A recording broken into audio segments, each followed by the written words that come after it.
Hello animal lovers, स्वागत है आप लोगों का एक और नए इंटरेस्टिंग वीडियो पर। आज मैं एक्सप्लेन करने जा रहा हूँ चेंसो मैन के सीज़न 2 के एपिसोड नंबर 3 को, जिसका नाम है बिफोर द स्टॉर्म। तो एपिसोड 3 का स्टार्टिंग वहीं से नहीं होता जहाँ पर एपिसोड 2 खत्म हुआ था। एपिसोड 3 के स्टार्टिंग में हमें आकी को दिखाया जाता है, जिसके हाथ पे एक सिगरेट का पैकेट रहता है, जिसे वो देखकर उसे सामने वाले डस्टबिन में फेंक देता है। और उसके पीछे ही एंजिल डेविल बैठी हुई रहती है, जो कि बड़े ही चाव से आइसक्रीम खा रही रहती है, जिसे देखकर आकी कहता है, ये तुम्हारा तीसरा आइसक्रीम है, अब खाना बंद भी करो और मेरे साथ पेट्रोलिंग के लिए चलो। ये सुनकर एंजिल डेविल जवाब में कहती है, लेकिन आज मेरी काम पे जाने की बिल्कुल भी मन नहीं है, क्योंकि आइसक्रीम खाते खाते मुझे बहुत ज़्यादा आलसीपन महसूस हो रही है, लेकिन इससे एनर्जी भी मिल रही है, वो अलग बात है। वहीं पर आकी एंजिल डेविल की बात सुनकर उससे कहता है, हम अभी टीममेट है, अगर हम जाके गन डेविल को मार पाए तो हमारा जो टीम है इसका नाम बढ़ेगा और मेरी रिकॉर्ड में भी एक बहुत ही खतरनाक डेविल को मारने का रिकॉर्ड बन जाएगा। लेकिन वहीं पर एंजिल डेविल का ध्यान आकी की किसी भी बात पर नहीं रहती और वो अपनी आइसक्रीम को ख़त्म करके वो आकी से कहती है, मुझे लगता है कि मुझे एक और आइसक्रीम खानी चाहिए। वहीं पर यह सुनकर आकी को बहुत ज़्यादा गुस्सा आता है और वो एंजिल डेविल के पास जाते हुए उससे कहता है, अगर तुम अभी मेरे साथ नहीं चले तो मैं हायर अप्स को ये कह दूंगा कि तुम यूजलेस हो, तब तो वो लोग तुम्हें मारे देंगे। क्या तुम ये चाहते हो? वहीं पर एंजिल डेविल आकी की बात सुनकर कुछ देर के लिए शांत हो जाती है। फिर वो कहती है, अच्छा ठीक है, मैं ऐसे ही कहीं पर मरने से अच्छा मैं अपने काम पर जाके मरूंगी। वहीं पर एंजिल डेविल की बात सुनकर आकी को माकिमा की एक बात याद आती है, जहाँ पर माकिमा ने उससे कहा था, ये जो तुम एंजिल डेविल को देख रहे हो, ये हमारे 4th डिवीज़न के कैप्टन किशिबी के बाद सबसे ज़्यादा स्ट्रॉन्गेस्ट एजेंट है। भले ही एंजिल डेविल थोड़ा आलसी है, लेकिन तुम्हें अगर गन डेविल को पकड़ना है तो इसकी मदद की ज़रूरत पड़ेगी। ये सुनकर आकी कहता है, लेकिन मुझे नहीं लगता कि मैं किसी डेविल के साथ काम कर पाऊंगा। यह सुनकर माकिमा कहती है, लेकिन तुम तो पावर के साथ बहुत समय रह चुके हो।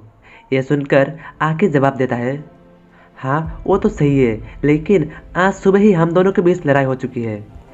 वहीं पर माकिमा आकी की बात सुनकर जवाब में कहती है, तुम्हें थोड़ी ना उससे दोस्ती करना है, तुम्हें बस उसे अपने बेनिफिट के लिए इस्तेमाल करना है। और हाँ, तुमने ये तो सुना ही होगा, एंजिल डेविल जिस गांव में रहती थी वो उस गांव की लगभग सारे के सारे लोगों को मार दिया था, और उन्हें उसने सिर्फ मारा ही नहीं बल्कि उनका इस्तेमाल करके वो खुद के लिए वेपन भी बनाया था। ये सुनकर आकी हैरान होता है और वो कहता है, क्या एंजिल डेविल अपने पावर की मदद से किसी भी जिंदा चीज़ को हथियार में बदल सकता है? ये सुनकर माकिमा कहती है, हाँ एंजिल डेविल के पास ये एक एबिलिटी है, वो इसके इस्तेमाल करके वो किसी भी जिंदा चीज़ से एक हथियार को बना सकता है, और उनमें से वो तुम्हारा तलवार भी है, जिसके पास बहुत ही खतरनाक पावर है, जिससे वो आत्मा तक को भी काट सकता है। और इसी के साथ आकी की फ्लैशबैक खत्म होकर सीन प्रेजेंट पे आ जाता है, जहाँ पर आकी और एंजिल डेविल पेट्रोलिंग के लिए निकल पड़ता है। पेट्रोलिंग के बीच में ही उसे एक डेविल मिलता है, जिन्हें आकी बड़े ही आराम से मार देता है, और वो आसपास खड़े हुए लोगों से कहता है, आप लोग इसके ब्लड और इसके फ्लैश से दूर रहिए, नहीं तो आपको प्रॉब्लम हो सकती है। लेकिन वहीं पर दूसरी तरफ एंजिल डेविल का अलग ही सीन चल रहा रहता है, जो कि उस मरे हुए डेविल के फ्लैशेस को देखते हुए वो खुद से कहता है, अरे यार ये तो देखने में बहुत ज़्यादा डिलीशियस लग रही है। तभी एंजिल डेविल को कुछ नोटिस होता है और वो आके से कहती है, हे इंसान इधर आओ, थोड़ा ध्यान से देखो, लगता है कि ये कोई सिविलियन हंटर है, और शायद से इस सिविलियन हंटर को डेविल ने कुछ समय पहले ही खाया था, क्योंकि अभी भी ये जिंदा है। और वहीं पर वो सिविलियन हंटर आके की ओर देखकर दर्द भरी आवाज़ में, अपनी आधी अधूरी आवाज़ में कहता है, मुझे मार दो। और वहीं पर आकी उस हंटर की बात सुनते ही जल्दी से एंजिल डेविल से कहता है, जल्दी करो, तुम्हारे पास ऐसा एक एबिलिटी है ना जिसकी मदद से तुम किसी के भी दर्द को ख़त्म कर सकते हो, तो जल्दी से इसकी दर्द को ख़त्म कर दो। ये सुनकर एंजिल डेविल कहता है, लेकिन मैं भला ऐसा क्यों करूं? मैं फर्स्ट ऑफ ऑल डेविल हूँ, उसके बाद ही मैं एंजल हूँ। मुझे लगता है कि इंसानों को अपने दर्द के साथ मरना चाहिए। लेकिन वहीं पर आकी एंजल डेविल की बात सुनकर कुछ देर के लिए शांत हो जाता है। फिर वो अपनी तलवार को निकालकर उस सिविलियन हंटर को मार देता है और वहीं पर वो सिविलियन हंटर मरते मरते आकी से शुक्रिया कहता है और आकी उस सिविलियन हंटर को मारने के बाद वो एंजल डेविल के पास जाता है और जाकर उससे कहता है, मुझे नहीं लगता कि मैं और तुम्हारे साथ काम कर पाऊंगी। ये सुनकर एंजल डेविल भी कहती है, हाँ मुझे भी ऐसा ही लगता है। और यहीं पर सीन शिफ्ट होकर अगला सीन डेंजी से शुरू होता है, जो कि उसी कॉफ़ी शॉप के सामने खड़ा हुआ रहता है और वो मन ही मन सोचता है, माँ की माँ ने मेरा दिल ढूंढ के दिया है, इसीलिए ये दिल माँ की माँ का है, लेकिन मेरा बॉडी तो कुछ अलग ही चाहता है। और ये सब सोचते हुए डेंजी उस कॉफ़ी शॉप के अंदर एंटर करता है और वहीं पर कॉफ़ी शॉप के अंदर ही रीजी बैठी हुई रहती है, जो कि बैठे बैठे मांगा पढ़ी रहती है। और तभी उसे किसी की आने की आवाज़ सुना देती है और वो कहती है, आपका स्वागत है हमारे कॉफ़ी शॉप पर। लेकिन वहाँ पर डेंजी रहती है और डेंजी वहाँ पर आते ही रीजी के पास वाले टेबल पे बैठ जाता है और बैठते हुए वो रीजी से कहता है, मैं बस यहाँ पर लंच करने के लिए आया था। वहीं पर रीजी डेंजी की बात सुनकर थोड़ा मुस्कुराते हुए कहती है, लेकिन तुम तो यहाँ पर पिछले हफ्ते से हर दिन आ रहे हो, यहाँ का खाना उतना भी स्वादिष्ट नहीं है। लेकिन वहीं पर डेंजी मेनू को उठाकर उससे कहता है, नहीं अच्छा है। और वहीं पर वहाँ का जो ओनर रहता है वो भी खुशी रहता है, जो कि डेंजी यहाँ पर हर दिन आता है। वहीं पर रीजी डेंजी की बात सुनकर हंसते हुए कहती है, लेकिन तुम्हें तो टेस्ट महसूस ही नहीं होती। वहीं पर डेंजी रीजी की किसी भी बात पर ध्यान नहीं देता और वो ऑर्डर देता है, मैं लेना चाहूँगा 1 प्लेट चावल, 1 आइसक्रीम और साथ ही फ्राइड राइस।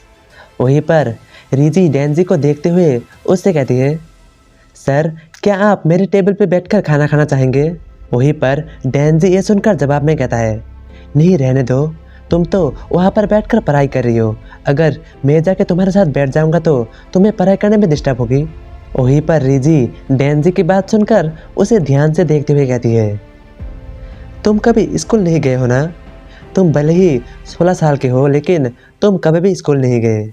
मुझे लगता है कि तुम मुझसे भी ज़्यादा ख़राब हो। वहीं पर डेंजी रीजी की बात सुनकर कुछ भी नहीं कह पाता और वहीं पर रीजी आगे कहती है, तुम अभी भी बहुत छोटे हो, फिर भी तुम अभी से ही स्कूल जाने की बजाय तुम एक डेविल हंटर हो।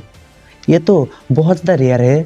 नहीं, ये रेयर नहीं बल्कि ये सुपर रेयर है। और इसके साथ ही रीजी अपने टेबल से उठकर डेंजी के पास पहुंच जाती है और उससे कहती है, तुम थोड़ा साइड हटो, मैं तुम्हारे टेबल पे बैठकर पढ़ूंगी और मैं तुम्हें सिखाऊंगी भी।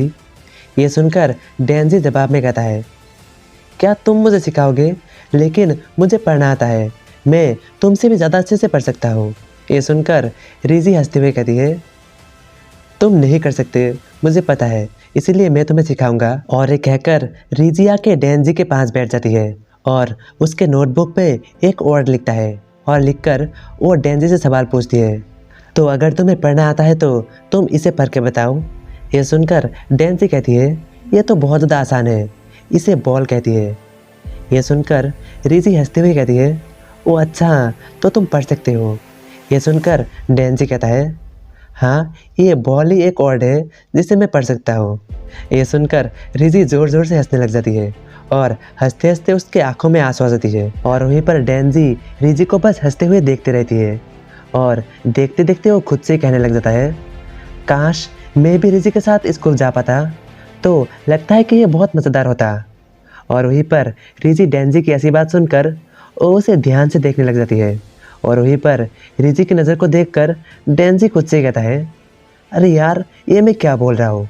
लेकिन वहीं पर रीजी डेंजी के करीब आकर उससे कहती है, तो क्यों ना अंधेरा होने के बाद हम जाकर चेक करें। ये सुनकर डेंजी थोड़ा कंफ्यूज होता है और वो कहता है, क्या अंधेरा होने के बाद? वहीं पर रीजी डेंजी को कंफ्यूज देखकर हंसते हुए कहती है, अरे यार मैं स्कूल के बारे में बात कर रही थी, अंधेरा होने के बाद हम स्कूल को देखने के लिए जाएंगे। ये सुनकर डेंजी कुछ देर के लिए शांत हो जाता है, फिर वो कहता है, हाँ ठीक है, ये तो बहुत बढ़िया आइडिया है। और वो मन ही मन सोचता है, भले ही मेरा दिल माँ की माँ का है, लेकिन मेरा बॉडी तो किसी और का हो सकता है। तो क्या रीजी कोई सिंपल लड़की है या फिर वो भी कोई डेविल या फिर किसी डेविल के साथ जुड़ा हुआ है? और अगर ऐसा है भी तो क्या रीजी डेंजी के लिए खतरा होगी? या फिर डेंजी उसे संभाल लेगी? ये सब जानने के लिए देखते रहिए आगे आने वाले एपिसोड्स।